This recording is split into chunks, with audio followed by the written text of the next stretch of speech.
انجیر اور زیتون میں کوئی خاص چیز ہے جس کی اللہ نے قرآن میں قسم اٹھائی ہے؟ اللہ تعالیٰ کی عادت ہے کہ کبھی بھی اپنے پیغمبروں کی خوراک وہ چیز نہیں بناتے جو صحت کے لیے نقصان دہ ہو، اور قرآن میں ایسی چیز کا تذکرہ نہیں کرتے بطور نعمت کے جو صحت کے لیے نقصان دہ ہو۔ تو اس یقیناً انجیر اور زیتون میں کوئی اضافی چیزیں ہیں کہ اللہ نے قرآن میں انار کا بھی ذکر کیا، اللہ نے انگور کا بھی ذکر کیا، مگر میرے علم میں ایسی کوئی آیت نہیں جس میں انار یا انگور کی قسم اٹھائی ہو۔ تو یہ بھی یقیناً بہت بہترین پھل ہیں، لیکن انجیر اور زیتون کی اللہ قسم اٹھا رہے ہیں کہ یہ گواہ ہیں کہ انسان بہت بہترین ہے۔ تو اس سے ایک تو پتہ یہ چلتا ہے کہ ہمیں انجیر اور زیتون کو اپنی خوراک میں شامل کرنا چاہیے۔ آج کل کیا کھایا جا رہا ہے؟ چائے پی جا رہی ہے، گٹکے کھا رہے ہیں لوگ، پان کھا رہے ہیں، الٹی الٹی چیزیں، بازار سے بنی ہوئی چیزیں، دودھ پیک خرید کے پی رہے ہیں جس کے دودھ ہونے پہ ہی شبہ ہے کہ پتہ نہیں یہ دودھ ہے بھی یا نہیں، اور ایک سوچی سمجھی سازش کے تحت بازاری چیزوں کو پروموٹ کیا جا رہا ہے، اس پہ اشتہار بازی پہ خرچہ کیا جا رہا ہے، ڈاکٹروں کو باقاعدہ خریدا جاتا ہے اور وہ جعلی چیزوں کے فضائل لوگوں کو سناتے ہیں۔ لوگ یہ سمجھتے ہیں کہ ڈاکٹروں میں دو نمبری ہو ہی نہیں سکتی، یہ غلط ہے۔ بہت سارے ڈاکٹر لوگوں کو بہت ساری غلط چیزوں پہ لگا رہے ہیں۔ تو یہ بازار کی چیزوں سے آپ اجتناب کریں، اور وہ چیزیں جو اللہ نے انسان کی خوراک کا حصہ نہیں رکھی ہیں، سگریٹ اللہ نے انسان کے پینے کے لیے پیدا نہیں کی ہے، ہیروئن، چرس، یہ سب نشے کی چیزیں ہیں جو ہمارے مذہب میں ویسے ہی حرام ہیں، تو ان سے اجتناب کرنا چاہیے۔ انجیر اور زیتون کے کیا فضائل ہیں؟ میڈیکل سائنس نے ثابت کیا ہے، اور حکیم جو ہیں، ماہر حکیم ہیں، طبیب ہیں، وہ بتاتے ہیں کہ یہ دو ایسی چیزیں جو انتہائی طاقتور ہیں، لیکن ان میں کمال یہ ہے کہ یہ آپ کے جسم میں چربی نہیں پیدا کرتی اگر اعتدال سے ان کا استعمال کیا جائے۔ ہم دیکھتے ہیں کہ جب بھی کوئی چیز بہت زیادہ انرجی دیتی ہے ہمیں، تو ساتھ ساتھ ایک اس کے ساتھ مصیبت یہ ہوتی ہے کہ وہ موٹاپا بھی لاتی ہے، وہ چربی بھی بڑھاتی ہے، وزن بھی بڑھاتی ہے۔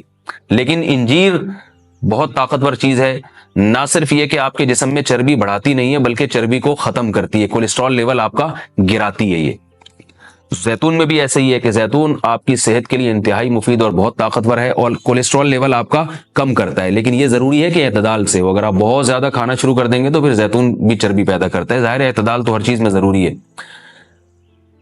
اور کچھ چیزیں ایسی ہیں انجیر اور زیتون میں جو میڈیکل سائنس کہتی ہے کہ انجیر پیٹ کے کیڑوں کو ختم کرتی ہے، انجیر قبض کو ختم کرتی ہے۔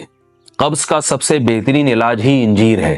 لوگ اس طرف توجہ نہیں دیتے، دوائیں کھاتے ہیں، ایلوپیتھک دوائیں کھاتے ہیں، اس کے سائیڈ ایفیکٹ بہت سارے ہوتے ہیں۔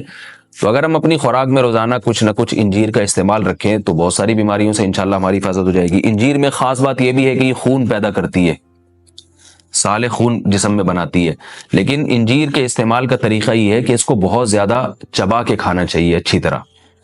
زیتون میں بھی اللہ نے بہت کچھ رکھا ہے۔ قرآن مجید میں اللہ تعالیٰ نے زیتون کی الگ سے بھی فضیلت بیان کی ہے۔ فرمایا کہ اللہ نے اپنے نور کی مثال دی ہے قرآن میں، اللہ نور السماوات والارض مثل نورہ کمشکاۃ فیہا مصباح المصباح فی زجاجہ الزجاجۃ کأنہا کوکب دری یوقد من شجرۃ مبارکۃ زیتونۃ لا شرقیۃ ولا غربیہ۔ اللہ نے فرمایا کہ میری مثال اس نور کی ہے، یعنی ہدایت کی ہے، کہ جیسے کسی اندھیرے میں کوئی چراغ رکھا ہو۔ اب اس چراغ میں اللہ نے مثال کس دی ہے؟ یعنی زیتون کی دی ہے، کہ وہ چراغ جس کو زیتون کے تیل سے جلایا جا رہا ہو، یعنی ایسے تیل سے جو مبارک درخت سے نکالا گیا ہو۔ تو اللہ نے وہاں بھی قرآن مجید میں سورہ نور میں بھی زیتون کے درخت کو اللہ نے مبارک درخت کہا ہے۔ ایک اور مقام پہ قرآن مجید نے زیتون کی تعریف کی ہے، فرمایا کہ وَشَجَرَةً تَخْرُجُ مِن طُورِ سَيْنَاءَ تَنبُتُ بِالدُّهْنِ وَالصِّبْغِ لِلْآكِلِينَ۔ اللہ وہ ذات ہے جس نے ایسا درخت پیدا کیا جو طور سینا میں پیدا ہوتا ہے، یعنی کوہ طور میں پیدا ہوتا ہے وہ درخت، اور تنبت بالدہن جو تیل لے کر پیدا ہوتا ہے، اور صبغ للآکلین کھانے والوں کے لیے سالن کا کام دیتا ہے، یعنی لوگ روٹی اس تیل سے لگا کے کھاتے ہیں، سالن کا کام دیتا ہے وہ۔ تو اب یہاں مناسبت دیکھیں کہ اللہ نے زیتون کا اس آیت میں ذکر کیا اور ساتھ ساتھ بتایا کہ یہ وہ زیتون ہے جو کوہ طور پہ پیدا ہوتا ہے، اور کوہ طور ویسے ہی ایک ایسی جگہ ہے جہاں اللہ نے لوگوں کی ہدایت کے لیے وحی کو نازل کیا۔ تو پتہ یہ چلا کہ زیتون میں جہاں جسمانی فوائد ہیں وہاں کچھ روحانی فوائد بھی ہیں، کیونکہ اللہ نے اس کو مقدس جگہ پہ پیدا کیا ہے، اور وہاں کا تذکرہ اللہ نے کوہ طور کا تذکرہ اس کے ساتھ ساتھ کیا ہے۔ اور اس آیت میں بھی ایسا ہی ہے، جہاں اللہ نے زیتون کا ذکر کیا آگے فوراً وطور سینا کوہ طور کی اللہ نے قسم اٹھائی ہے۔ تو اس سے پتہ چلتا ہے کہ زیتون میں جہاں جسمانی فوائد ہیں، کچھ روحانی فوائد بھی ہیں۔ روحانی کا مطلب یہ ہے کہ اس کے کھانے سے عین ممکن ہے کہ آپ کی کچھ روحانی ترقی بھی ہو، شاید اللہ کی محبت میں اضافہ ہو، گناہوں سے نفرت پیدا ہو، یا اس کے سے جسم میں کوئی ایسی تبدیلی آ۔ میں کوئی یقینی بات نہیں کر رہا، لیکن قرآن میں اس طرف اشارہ ملتا ہے۔ اس سے ہمیں کیا پتہ چلتا ہے کہ یہ جو ہم مختلف قسم کے کوکنگ آئل استعمال کر رہے ہیں، ان سے آہستہ آہستہ اپنی جان چھڑانی چاہیے اور نیچرل چیزوں پہ آنا چاہیے۔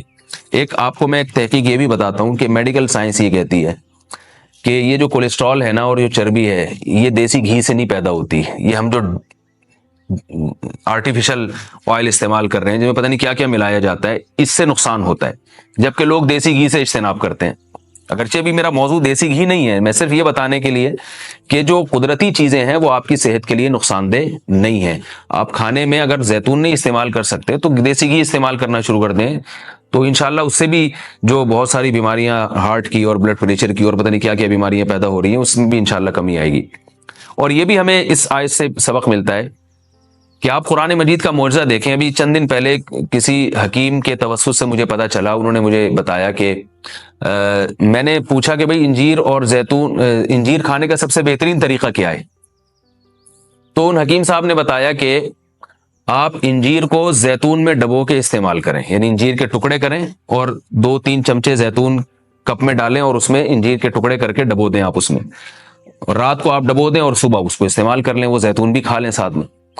تو اس وقت میرا ذہن اس طرف نہیں گیا۔ آج جب میں یہ اس آیت کا درس دے رہا تھا تو مجھے خیال آیا کہ یہ تو اللہ نے خود قرآن میں دونوں کا ساتھ ذکر کیا ہے۔ حکیم تو آج کہہ رہے ہیں 1400 سال کے بعد کہ ان دونوں کا ملاپ بہت بہترین ہے صحت کے لیے، تو قرآن میں اللہ نے کیسے دونوں کا ساتھ ساتھ تذکرہ کیا ہے؟ تو یہ عجیب اتفاق ہے، اور بلکہ قرآن کی بلاغت ہے اور قرآن کا ایک قسم کا معجزہ ہے کہ آج بہت ساری چیزیں جن کی تحقیق ہو رہی ہیں وہ قرآن میں اللہ تعالیٰ نے ان کے اشارے پہلے سے دے دیے ہیں۔ انجیر اگر آپ زیتون میں ڈبو کے استعمال کرتے ہیں تو اس کے کیا فوائد ہیں؟ ایک فائدہ تو یہ ہے کہ انجیر کو چبانا آسان ہو جاتا ہے، ورنہ انجیر بہت سخت چیز ہوتی ہے، اس کا چبانا آپ کے لیے مشکل ہے۔ جب آپ اس کو زیتون میں ڈبو دیں گے، آپ صبح جب کھائیں گے تو آپ کو پتہ چلے گا کہ وہ نرم ہو گئی ہے، اس کا کھانا آسان ہے۔ اور دوسرا فائدہ یہ ہے کہ اس سے زیتون کا کھانا بھی آسان ہو جاتا ہے۔ آپ اگر زیتون ویسے ہی چمچہ بھر کے پئیں گے تو جو لوگ زیتون کے عادی نہیں ہیں ان کے لیے مشکل ہے اس طرح سے پینا، وہ ٹیسٹ گین ہوتے ہوتے کافی ٹائم لگتا ہے۔ جب آپ انجیر کو زیتون میں ڈبو دیں گے تو کیا ہوگا کہ وہ کافی حد تک تیل جو ہے وہ انجیر اس کا جذب کر لے گا، پھر جب آپ استعمال کریں گے تو وہ تیل کا استعمال بھی ہوگا، مگر وہ تیل کی ایک خاص قسم کی جو ایک مہک ہوتی ہے جس سے بعض لوگ جس کو پسند نہیں کرتے، تو اس مہک سے بھی آپ کی جان چھوٹ جائے گی اور آپ وہ آسانی سے کھا سکیں گے۔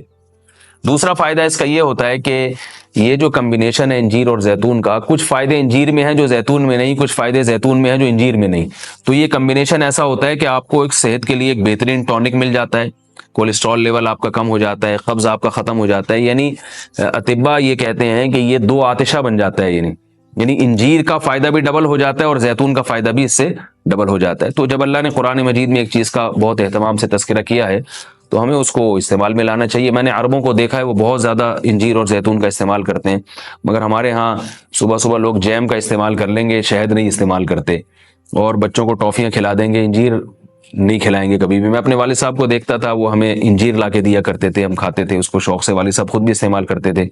تو والدین کو چاہیے کہ بچوں کو ان چیزوں پہ ڈالیں، میٹھا کھانے کا بچوں کو شوق ہوتا ہے تو آپ ٹافی یا چاکلیٹ کے بجائے آپ ان کو انجیر کھلا دیں، آپ ان کو کوئی ایسے پھل فروٹ کھلا دیں، شہد کھلا دیں، تو ان چیزوں پہ لانا چاہیے، کیونکہ اللہ تعالیٰ نے صحت کی حفاظت کا بھی ہمیں حکم دیا ہے، قرآن و سنت میں اس کا بہت تاکید سے حکم ہے۔